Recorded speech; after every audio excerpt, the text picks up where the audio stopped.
Hi guys, welcome back to my channel. If you are new here, I post writing related videos usually on Wednesdays, so consider subscribing. Today I am talking about outlining, and I decided to redo my previous outlining, my main outlining video, for two reasons.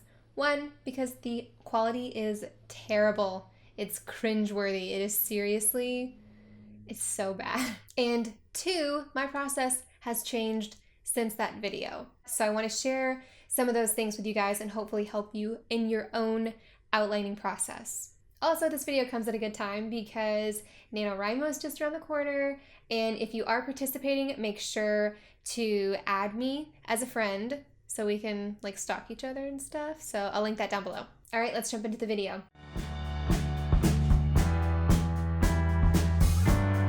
So I've talked about my outlining process in a couple videos, but this is going to be the comprehensive place to hear about it. So forgive me if you've already heard me talk about some of these pieces. I have said some of them before, but again, I want to put it all in one place. So I'm going to be breaking this down into 4 basic stages, and this video is going to have 2 stages. The first one being the brainstorming stage. For first novels in a series, this stage usually begins passively, so you're brushing your teeth and you have a crazy idea for a story, or you have a unique dream that would make for a good story. Usually that's what happens to me. I dream most of my ideas, or a lot of my ideas. Once the idea plants itself in your noggin, it's time to actively brainstorm. Now you will switch from passive to active and back again as you go through the brainstorming process. That's totally normal. You should do that.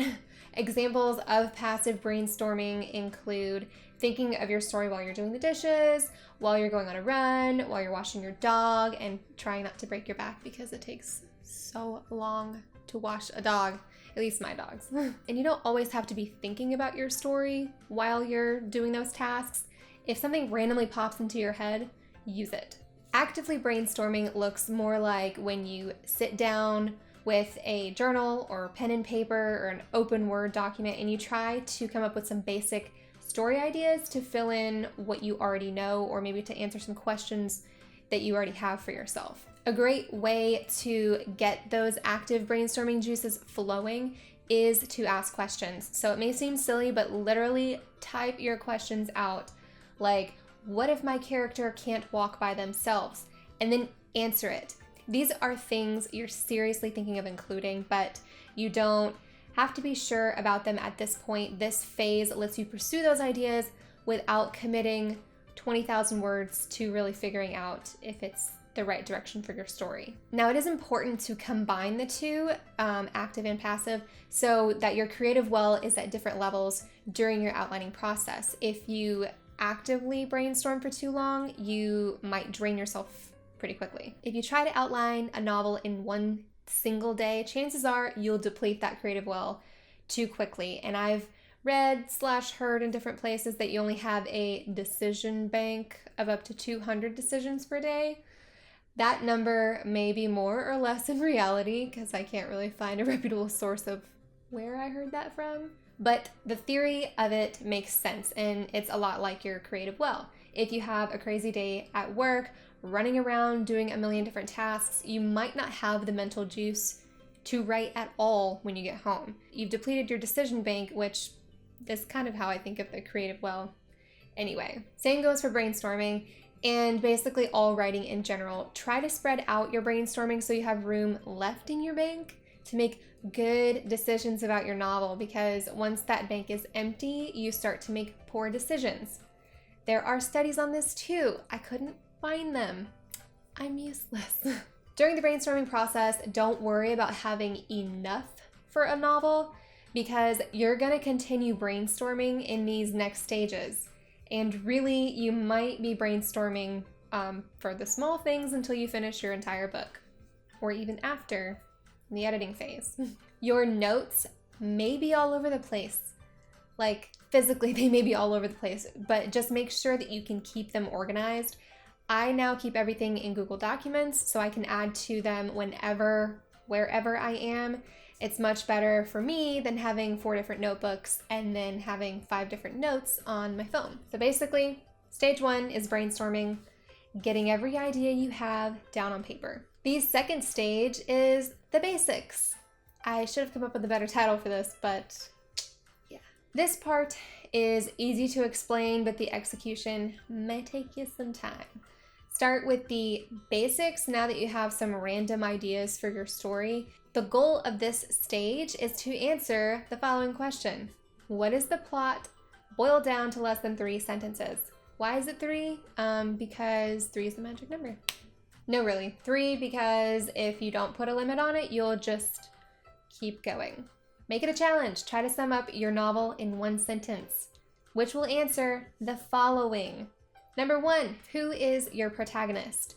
Number 2, what's the story problem? And number 3, what are the stakes if they don't succeed? So a good formula if you are stuck is your protagonist must blank, insert number 2, in order to blank, insert number 3.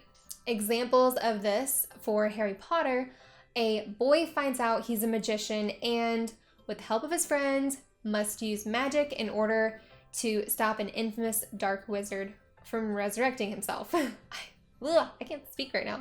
That one is following the formula. The next one is not, so you don't have to follow the formula. For the Terminator, a machine man zaps into the present. Great word choice, I know. To kill a woman who will one day raise a child that will lead the resistance against the machines. Another man is also sent from the future to protect her, and together they must kill this machine Arnold Schwarzenegger beast man thing. You get the idea.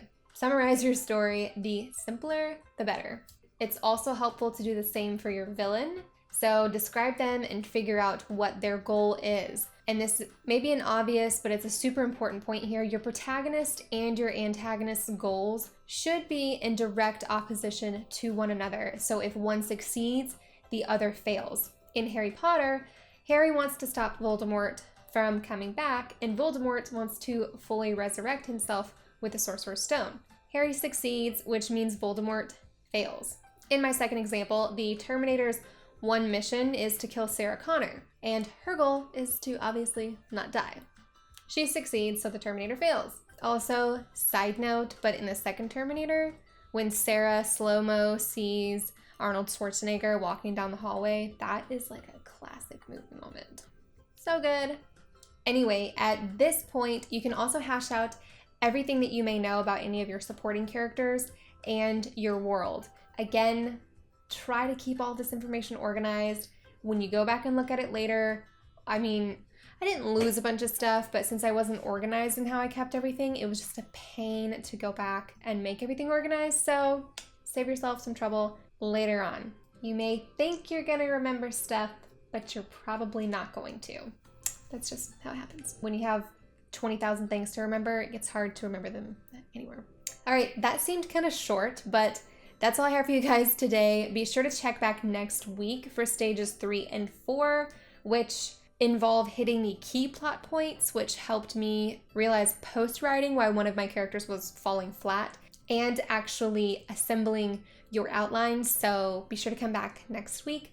Also, I'll have a bonus video for you guys this Saturday where I do the All Hallows Right tag created by Sam Cassay, and another bonus video for you next week where I do my first vlog all about how I'm prepping for NaNoWriMo. So yeah, I'm kind of nervous to vlog, but I don't know, we'll see how it goes.